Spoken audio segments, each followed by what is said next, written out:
Welcome to Inflection Point Podcast, where we cultivate change from the inside out as we ponder the Cairo question. Will Cairo have to protest in his lifetime for the birthright to freely and peacefully exist in the skin in which he was born? We stand on the belief that dismantling racism goes beyond laws and legislation or politics and economics. Here, anti-racism activation is presented as an inside job where personal transformation and accountability impact social change. So take a seat at the anti-racism activation table with Inflection Point Podcast. Well, hello to our audience. Welcome and thank you for tuning in to the latest episode of Inflection Point Podcast. We are dedicated to anti-racism activation and the art of listening in authentic conversation, engagement, and action. I am your host, Anita Russell, and here's a quick hello from co-hosts Mavis Bauman and Gail Hunter. Hi, everybody. Welcome tonight. Hi, I'm Gail Hunter, and welcome this evening. So if you've been following us, you know that in 2025, we turned our attention towards community engagement and the grassroots of change. So throughout the year, we've been exploring stories and strategies and successes of community-driven movements that are making a difference. So our episodes have focused on both theory and practical examples. And the point is for our audience to gain some insights so that they can apply in their real-world community engagement efforts. So in this episode, we explore personal empowerment and cooperative economics through the lens of Ujamaa Collective, a 501c3 nonprofit organization. Ujamaa is on a social mission to act as a catalyst to advance Africana women by providing a fair trade marketplace for cultural, artistic, and entrepreneurial exchange through cooperative economics. And Ujamaa is located in the historic Hill District neighborhood of Pittsburgh, Pennsylvania. The organization stands on these 5 principles: fair trade, meaningful work, community, creativity, and wellness. And here's the best part. For this evening's discussion, we have LaKeisha Wolf, who is the Executive Director of Ujamaa Collective. So welcome to our show, LaKeisha. Thank you. I'm excited to be here and excited to be in conversation with you all. Excellent. So just to give our audience a little bit of background in terms of who Keisha is, she is a cultural worker, a creative entrepreneur, and a teaching artist with an emphasis on identity, racial justice, community, connection, and whole body wellness. As a first-generation Pittsburgher, she developed her roots across the community, working at the intersection of arts and culture, social entrepreneurship, and community development and wellness for over 20 years. And she is a founding member of the Ujamaa Collective, as well as currently serving as the executive director. And she's been in that role since 2013. So just a little bit more about her background. She has been immersed. This is what I find really exciting about LaKeisha. You might hear me call her Keisha, either one. She has been immersed in the world of cooperative economics for over 2 decades and really learned from some major organizations such as the NASCO Institute's Emerging Cooperative Leaders Program and the Eastern Conference on Workplace Democracy, serving as a panelist for the National Cooperative Business Association. So if you want to know about cooperative economics, LaKeisha Wolf is one of the women that you should be talking to. So LaKeisha, I just wanted to start the conversation. If you could just tell us a little bit more about your personal story and how you got to where you are, how you kind of evolved into the person that you are today from a cooperative economics perspective.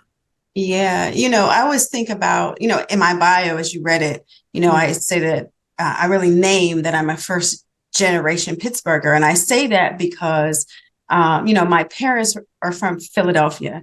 And so, they came here my dad came to Pittsburgh to study at the theological seminary. And so I'm the last of 4 children, but it's significant because, I didn't grow up with extended family. And I feel like that really was sort of the clincher in, I felt a need for extended family. I felt a need for community. And I always felt sort of out of place in some respects, as a young person. When I was born, my family, my parents had bought a house in Squirrel Hill. And so the first neighborhood that I knew was a primarily white Jewish neighborhood.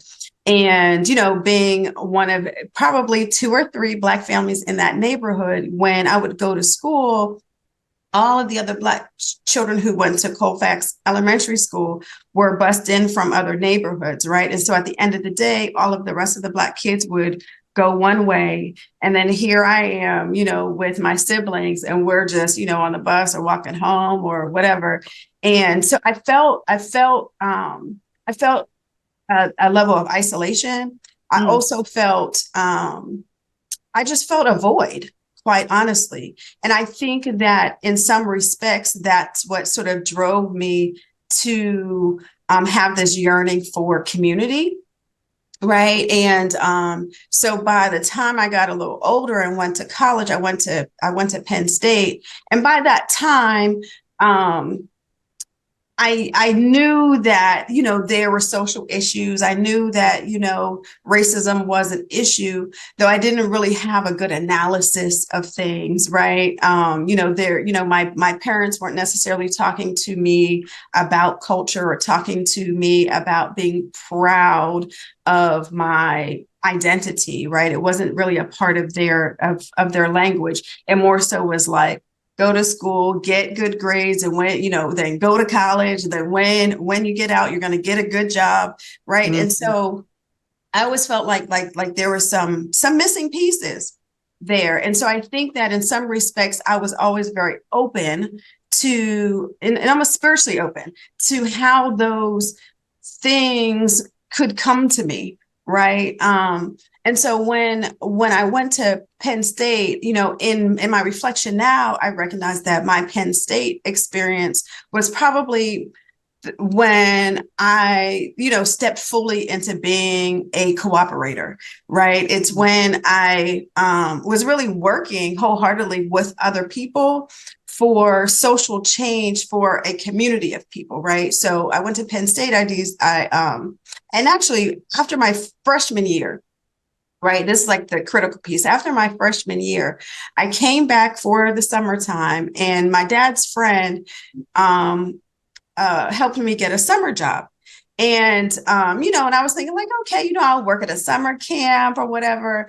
And it just so happens that the summer camp that I went to apply for, it was in South Oakland at Community Human Services. And at the time, there was a gentleman working there who was doing a master's level research project that he was kind of doing in real time in that community with young people. And what he was doing was he was modeling how African principles and African values, right, and sort of the identity development around helping quote unquote at-risk Black youth connect to history and culture, right? How that makes a difference in their self-esteem and how they see themselves, right? How they see their trajectory and outcome in the world.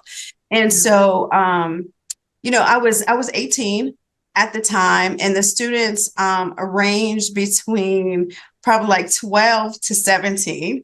And they said, oh, we're going to take a risk on you. You seem like, you're a wholehearted kid, and that experience completely, Anita, changed my life. Right. Wow. So that's actually when, through that relationship, and that man was Fred Brown, who here in Pittsburgh runs the Forbes Funds. Yes. And so at that time, my relationship with him, one is he gave me so many books, right? And it was, history books, cultural books, right? And it was when sort of that saying of, right, if you don't know where you've been, you don't know where you're going, right? It's when that like really rang true. Like I became kind of a living example. And it's the first time through a lot of the knowledge and a lot of the information and history exposure that he offered me. It was the first time that identity-wise that I felt like, even saying African American, right? That I felt like the African part became real for me. Right. It's when I realized that I was a child of Africa, right, without shame, right? Because, living under a system of white supremacy and just, not being a part of the dominant culture, right? The ideas that have been perpetuated on this soil and really around the world, right? Just denigrates Black people and people of African descent, right? And that it's difficult to be in your fullest humanity in the sense that people don't treat you that way, right? And then you're under systems of oppression that relegate Black folks to a certain social standing, right? And so it was my first time at the age of 18 where it was like every single light bulb that could possibly go off went off for me. Yeah. And what was also instrumental about that relationship, right, was that he opened the door for me to what I would consider the cultural community of Pittsburgh, right? Never knew it existed, right? Because my parents, weren't from here. They weren't necessarily connected in that way culturally. And so it just completely changed my life, right? And so those relationships at 18, some of those relationships are deep and profound relationships that have lasted my entire life till now, right? And those are folks that have become my extended family and really the personal sort of community and village, right? That even today, I have two children, right? And it's folks who love on my children. Like we literally are in a village, right? And our village is aligned with values and principles, right? And a lot of those things are definitely in practice. So that I'll just say in a long nutshell is sort of, the how I got here and what sort of opened for me and the fact that I was ready for it. And so I feel like the universe just delivered to me in a way that I would not, I couldn't have orchestrated going into a summer job, right? That would have changed my life. And I developed a lot of leadership in that space because what was happening is that I had to learn all of this information in order to teach these young people. And it was information that I was just learning as I'm teaching. Yeah. And it's interesting because, at the time I didn't recognize, right? I didn't have the language of teaching artists, but that was my, those were my first teaching artist experiences, right? And how we can take concepts and ideas off of the page and apply them in real life, right? And through our creativity, right, help to make meaning out of things that, you just read on paper, right? And so I definitely honed so many of my skills because that job, that summer became actually the job that I worked. I came home every single break to be in that space with those young people. I probably throughout college, I only took one spring break and went to New York with some friends, right? But outside of that, every summer, every holiday break, and folks looked forward to me coming back because they knew that I was about that business of putting these values and these principles into practice and really helping to, live them out and make them real. And it was an awesome experience. Yeah, absolutely. Thank you so much for sharing that. And everything that you said, the way you described your journey, so to speak, um, dovetails so nicely in what the primary topic here is today. And when I hear your story as I'm listening, I saw like the episode today, the title is, or the theme I should say, is From Self to Solidarity, centered around this question: how does personal empowerment fuel cooperative economics? And I think your story is a great example of what that looks like, going from that place of self, just kind of knowing who you are, but not necessarily within the context of the larger community, but then being having that summer job and experiencing solidarity, right? That is just perfect. So why don't we, Mavis and Gail, do you have any comments? Yeah, I mean, it's just amazing. The experience that you had was a perfect gift, right? For you to be able to just really move into that community that you were always kind of seeking, and may not even realize it completely until you got into it. And just it was just an amazing story of a metamorphosis and empowerment and manifestation of you, right? Being able to really fully see all of who you are. And that gave you the experience and the opportunity to do that. It was just amazing. Yeah. Good for you. Yeah. LaKeisha, I just want to thank you for telling that story, your story, because we, early on when we were developing this podcast, we talked a lot about identity, and it wasn't particularly a meaningful concept to me. And we've worked a lot on African American history and so on. And when I hear your story, another piece fits into place for me, because you're able to very accurately tell what it felt like to be in that white community, then to find the door to your universe. I mean, that's really helpful to me as a white person, for sure. And I'm so glad it happened for you. You wonder how. Well, I'm sure you're meeting Black people all the time who are knocking on that door and need your help. Yeah. So thank you. Yeah. Definitely. So let's talk about personal empowerment.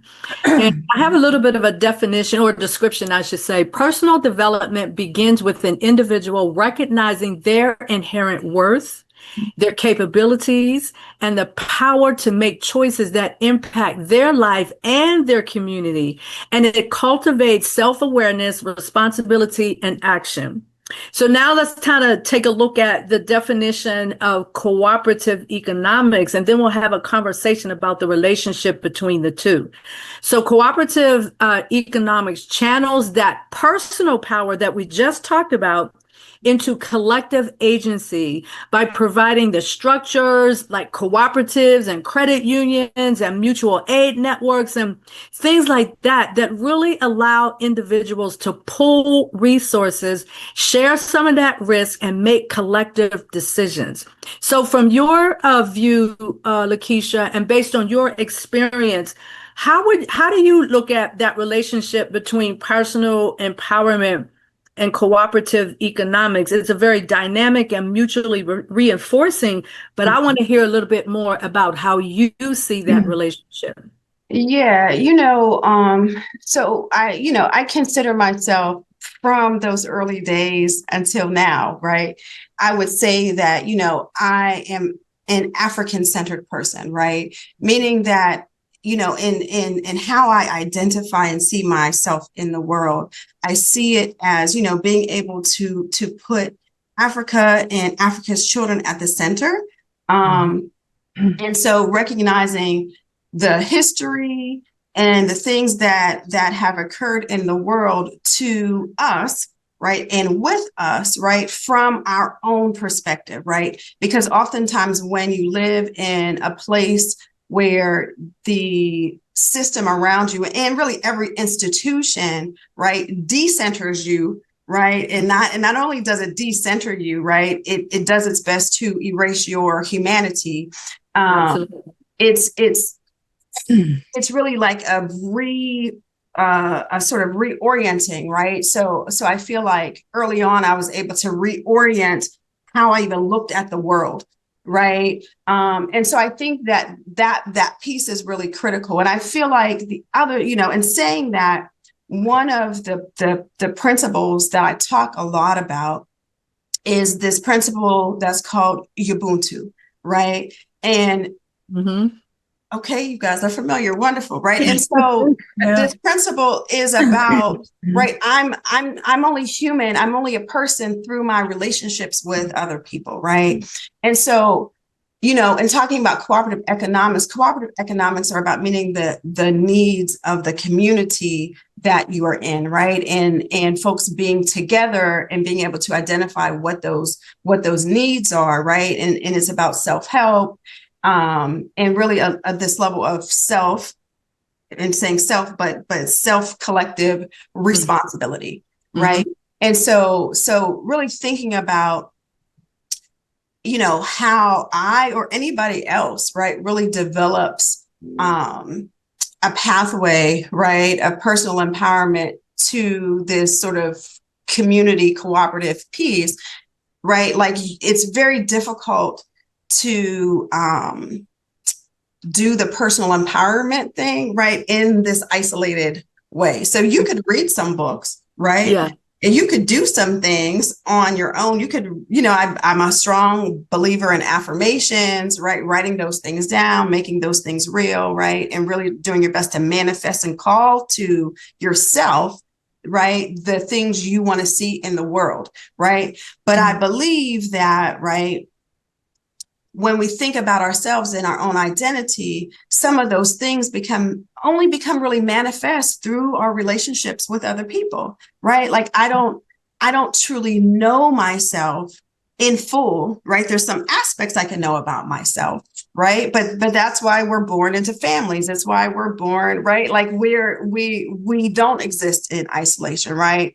And obviously nature shows us that we are interconnected, right? Whether we want to fight it or not believe it, right? It just is what it is. And I think that, I draw upon when I was in college, one of the things that was instrumental for me, and it's something that I continue to do today, right, as a community program, is something that I have brought into our collective at different times, right, is this idea of the Sankofa circle, right? And so, right, another African principle, right, is this symbol of the bird that's flying forward and looking back, right? And some of those symbols of the Sankofa bird is there's this egg in its mouth, right? And the egg represents the wisdom of the ancestors. So we're flying forward, but we're looking back at the history, right? And that egg is representing all of those wonderful lessons that we need to bring with us, right, on our journey today and into our shared future, right? And so we would use this principle inside of this circle of conversation. And when we would do the Sankofa circles, it was an opportunity for individual people, right, to look at themselves, to understand their own pathways, right? And so we would use, every Sankofa circle workshop we would do, there would be a particular theme, right? So for, and we'd focus it around social issues that impacted Black people. So for instance, right, we could do a session on the prison industrial complex, right? And so those questions we'd ask inside of that circle, right? And that circle is important because that circle just in its essence represents community. It represents this idea that there are no leaders and there are no followers. Everybody is equal inside of this circle, right? But we take this sort of transformation conversation model that we call the STRR, right? And so we'd have questions. The S stood for self. And so how does this issue impact yourself? Are there family members? Where have you experienced this, right? And so you'd have this diverse group of Black folks in this room, right? And some people have experiences. Some people have had family members who've gone to jail. They've been a part of communities that have been like over policed, right? And so we get to see our individual stories. Then we move to how does this impact the community? And then we go to R is what is the root of this, right? How and why is this even happening? And then we'd go to this question of responsibility, right? And it's interesting because today when we do Sankofa circles, right? And I've used Sankofa circles in lots of different ways, and just even use that the sort of model of those questions in different ways. Ultimately, when I get to that last R of responsibility, I'm super clear that R is always rooted in cooperation. Every single time, right? It's how do we solve this together, right? So there sometimes can be, of course, individual responsibilities, right? That each of us can do in our own lives. Maybe I need to read a little bit more about this thing. Maybe I need to divest from spending my money in a certain place or with certain groups because it's harming our community or even my personal household, right? But then, right, but it's really about how do we collectively move in order to shift and change what that issue is doing, right, in all of our lives. And so I see this relationship between the personal and the sort of community component that, they are just inextricably linked, right? That, we're just not over here being our individual selves in this vast universe without these connections, right? It's like us and the plants, right? Like they need that carbon dioxide, we need that oxygen, and we're not going to survive without each other. Right now, the plants will survive with the animals if humans keep on doing what they're doing, right? But we are not going to survive on this earth without recognizing the interdependence of our relationships.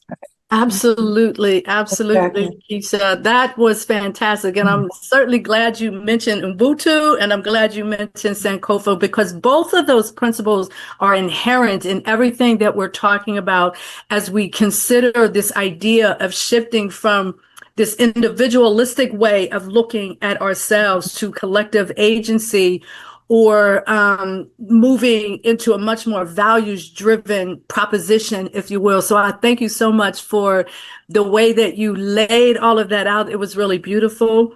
When I think about community, I feel like one of the things that I have to remind my children of is that I have a podcast every Wednesday at 6 p.m. because my daughter calling me. So I think I have to communicate that a little bit better going forward. Yes, that was my son as well. I gave him multiple instructions. So this is actually a perfect time for us to take a break. It'll be a very, very short break, and then Nat will kind of cue us in when it's time for us to resume.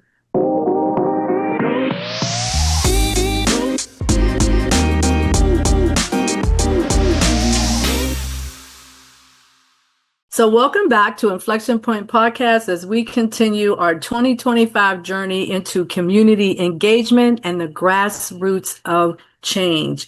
So we are so excited that we have LaKeisha Wolf here, who is from Ujamaa Collective. She's the executive director and one of the founding members of that organization. So we've been really, really digging deep into this idea of personal empowerment and how that connects directly over to cooperative economics.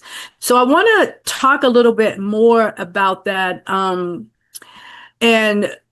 Just from this idea that personal empowerment alone isn't enough. And one of the examples that we have is it's a documentary film that we had taken a look at, and it's called The Barber of Little Rock. And it's really the story of a gentleman, I forgot his name. Oh, Arlo Washington. And it's about his fight to close the racial gap. And he talks a lot about this idea that there has to be economic warriors in the community to create economic justice. And he defines his purpose in life as to advance equity and create opportunities and build opportunity. create opportunity and build out the community, which is very similar to what happens over at Ujamaa. So I want us to kind of shift this conversation a bit and think about, why does all of this matter so much now? So your response to that, LaKeisha, like, what is the big first of deal all, now?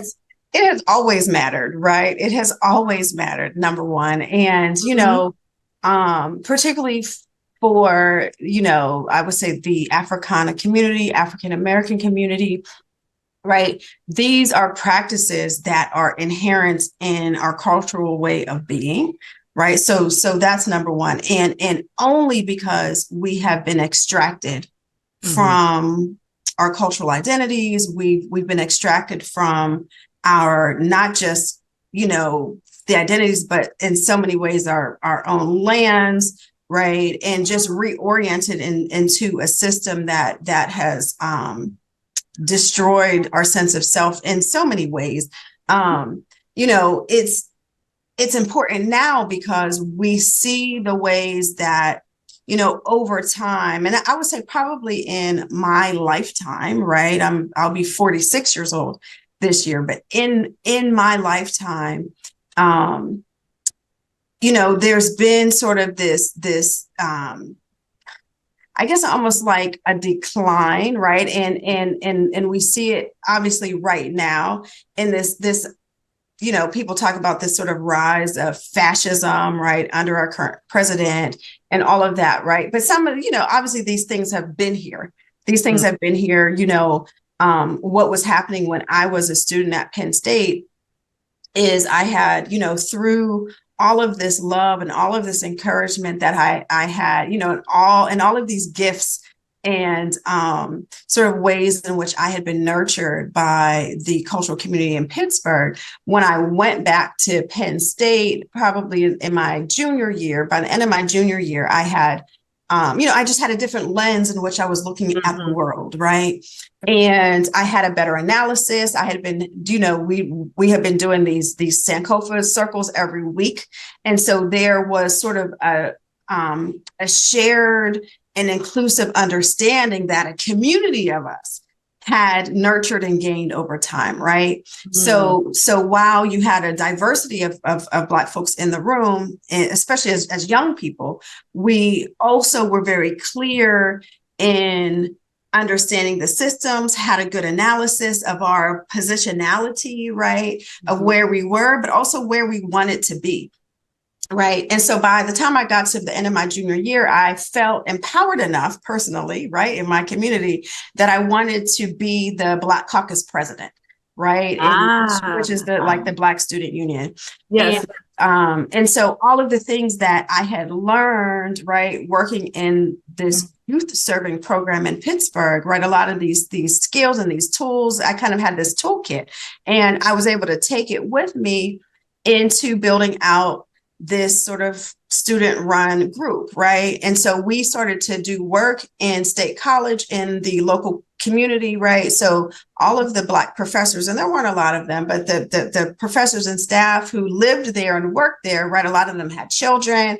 And I was very clear about, like, these children are living in the center of Pennsylvania, right? And so these Black kids are probably having very similar experience and even more so heightened in the way that I had growing up in Squirrel Hill in Pittsburgh, right? And so we started doing what we called like Africa School on Saturday. So we were doing all of this dynamic work, right? And started to actually hear stories about some of the institutional oppression, right? And so we started to, because we were organized enough and had enough people on the same page about the roots of issues, right, that we started to respond to some things there. But what happened, Anita, is that when I became vocal, right, you know, as the president of the Black Caucus at that time, right, I started getting these racist death threats, right? So I started getting these racist death threats through the U.S. mail, right? So they were sending me these death threats to our Black Caucus mailbox, right? And it just got worse and worse and worse. And then we recognized that there actually was a whole concerted effort that multiple people were getting these death threats, and that a lot of the Black football players were getting these racist death threats, right? Some of their moms. I think there was a Black woman who was on the board of trustees for Penn State. She also was getting threatening mail, right? And so there was this sort of coordinated effort, and it was at that time that I really recognized where I was at in this country, right? It was very clear to me, and I was 20 and 21 years old, right? That like, this is the climate of where we live. And, and I think that the piece that was important for us to distinguish at that time, right, was this overt and covert racism, right? Yeah.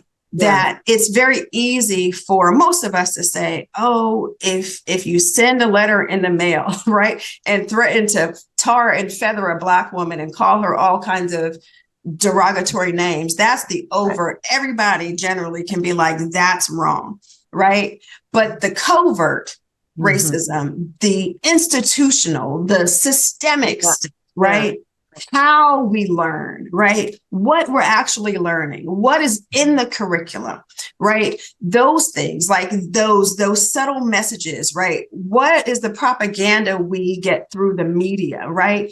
That is shaping our sense of self, that is shaping how we treat each other. It's shaping social relationships, right? All of this together reinforces a system that separates human beings from themselves, right? And I always like to talk about the fact that, right, that, while Black folks have really endured such oppression and such hardship, right, and have been really taken outside of themselves, that, this system of white supremacist racism, right, also takes white people outside of themselves, right? And that there is a lack of humanity that that population of people don't get to experience, right, if they're not doing anti-racism work, right? And that you really have to be explicit and intentional, right? It is everyday actions. It is everyday choices to dismantle the things that have been built inside of ourselves, right? And so I forget what your initial question was. But, no, this is fine. Good. Fine. But so much of, the work that I think is necessary, like even just to get to this idea of practicing cooperative economics, has to do with, right, being able to dismantle those things that have been built inside of ourselves, right? It is a culture shifting piece there that I think is really like a forever situation, just living under, right? Because we're doing this work under a system that has not yet fallen, right? And so we are kind of creating a bubble of a community as much as we can to insulate ourselves, right? Because really our mutual relationships and the love we have for each other should hopefully be some level, right? It's not going to be a buffer to all of the things, but that should be something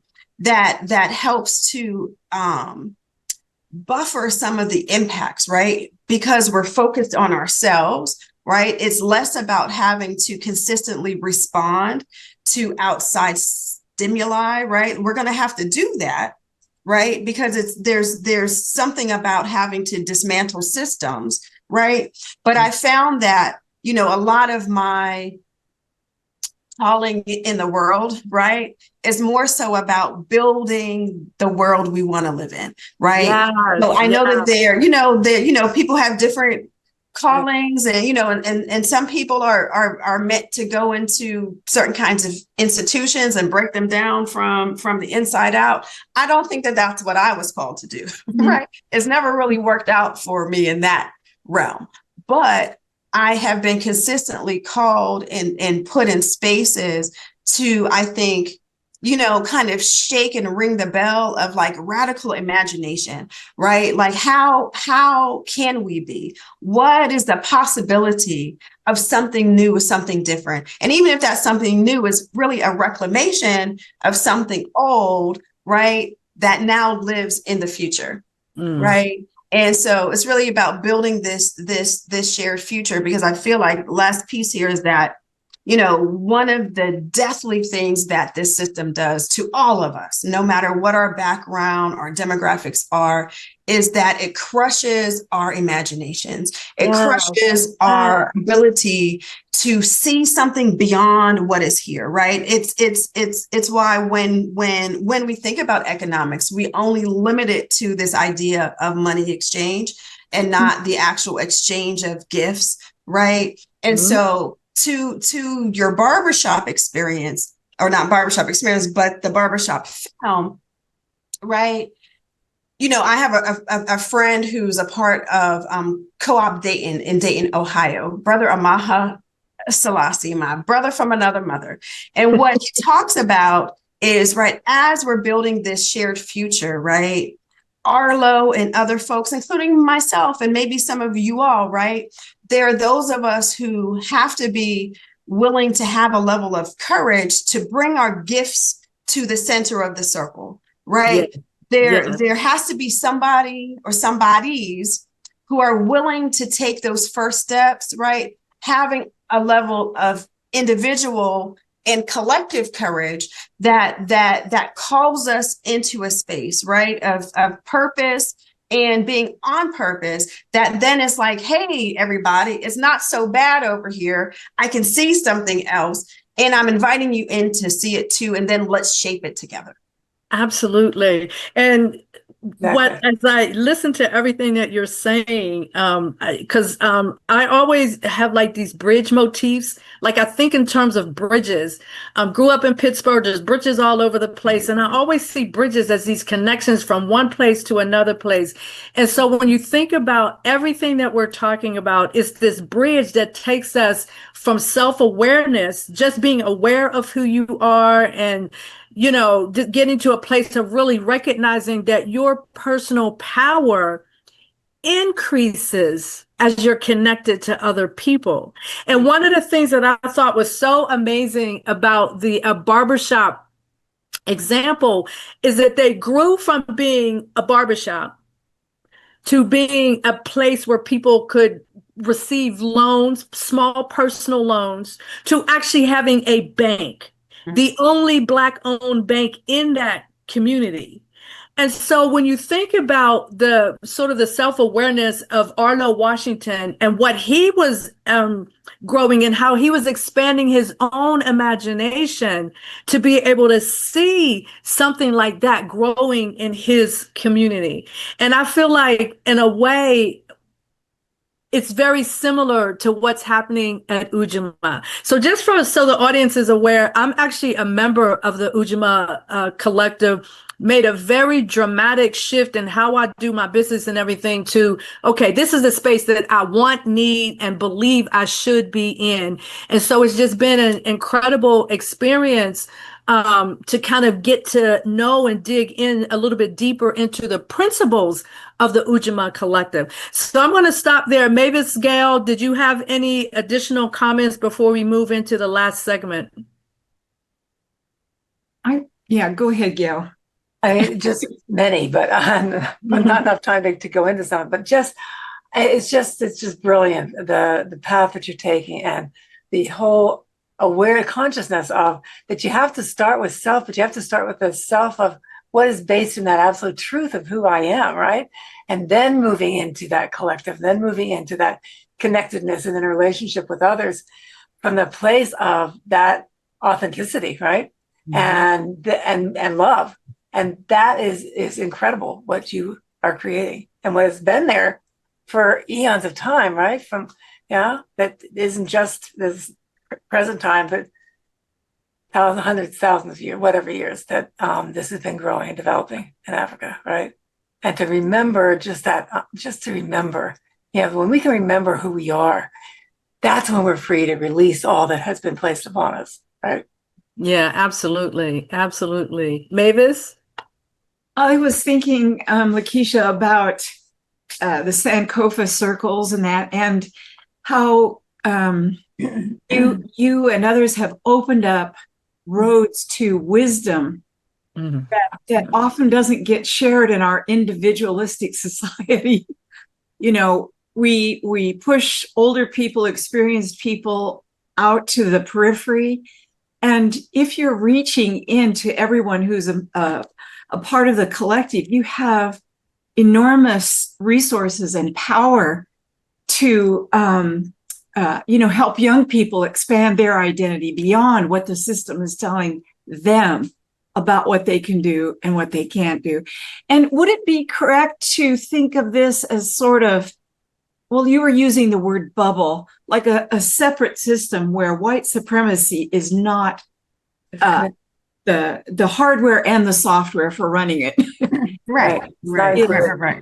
Yeah, because it's definitely about culture shifting, right? Mhm. And I realized when we came together to form Ujamaa Collective, it was Black women who were artists and cultural workers, right, and really activists who cared a lot about our community, but also, right, we had whatever arts practice we had. I was making jewelry and body care products, right, and we would wait for other people to have events in order to have a place to sell, right? Nobody was in a financial position to open a store, right? To do any of those things on our own, right? Those were considered incredible feats, right? To even have access to the kind of capital necessary to be able to do that, right? And so when we came together, it was, first of all, women in general, right? We just do it. Yeah. And so, and then specifically, Black women, right, who have eyes in the back of our heads. We can see the past, present, future, and we were seeing so many things. So when we started to build this sort of shared table to put ideas and concepts there, right? It was like, okay, yes, we need to build something cooperative that could serve our businesses, right? And what we started to do was just do shared practices. We started by vending together, right? So if there was a vending event and the table fee was $100, right? Two of us are going to share that table. Two women are going to share this table. If we're splitting it three ways, if we're splitting it 5 ways, right, we're going to make that happen. And so that's what we started to do. We just started to practice together, right? This was before we said, we're going to form a nonprofit or we're going to do this. It was, how can we activate on something now, right? And at the same time, while that was happening, it also was like, we were also looking at some research. And so one of the co-founders, her name is Sister Salita Hickman, and she's a teaching artist here in Pittsburgh. And she was actually working at the Carnegie Library, and she had access to a lot of those JSTOR, like old articles and things that folks just can't access unless you pay for it, right? But this history. And so she started to research, what were African women doing, right? And she was specifically looking at West Africa and Nigeria, right? And how were we operating before white folks came along and took over our minds and our practices, right? How were we showing up with each other before colonization, right? And that's what really rooted us then, right? Because it was like, let's get past all of these things that we feel like we need to parse through, that folks told us needs to happen a certain way. You build your business this way or that way.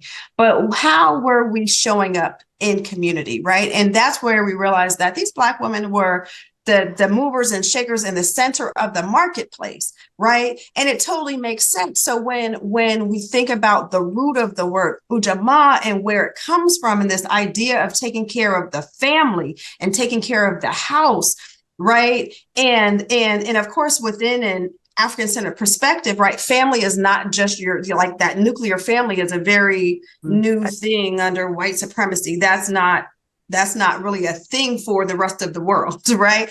And so indigenous people around the world don't necessarily subscribe fully to that, right?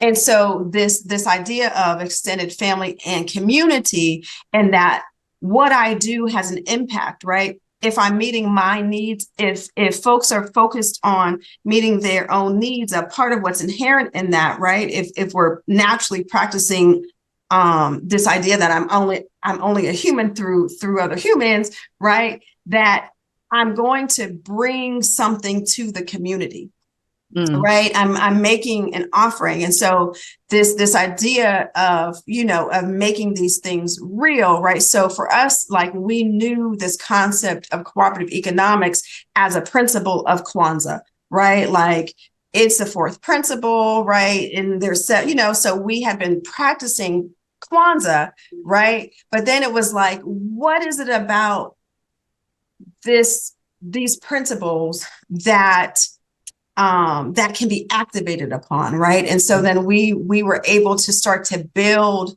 some of the pieces that put those principles into practice, right? And so over time, we're literally almost out of time. We could talk oh my God, all day, every day. But for the last few minutes, what I want you to do is talk about building our shared future and the Ujamaa capital campaign. If you can do that in like maybe 2 minutes or so. Yes. So Ujamaa has been a community of practice, and we have been operating a cooperative retail store for Black makers. Locally, we have a membership, right? But we also support makers far and wide as well. And it has always been our dream, right, to create a marketplace in Pittsburgh, specifically in the Hill District, that is a dynamic place of exchange, right? And we've been trying to do this for such a long time, right? But over time that we've deepened our practice in this work, we've gotten to a place now where we are ready to step out on faith with some of our partners in cooperation and build this place that will serve the needs of our members creatively, right, but also serve the community as a whole. So we have a capital campaign that we launched last year, right? And there's different ways that you can support our work. So you can go to our website, which is UjamaaCollective.org. It's UJAMAA collective.org, right? And on there, you can, there's a link to that campaign. You can support that. You also can become what's called a Fair Traders member, right? And so though that sort of membership category, we're building that up, and that's for anybody, right? You don't have to be a creative Black woman. You can support our work, get extra discounts and just information, and be a part of our overall community of practice of building this shared future.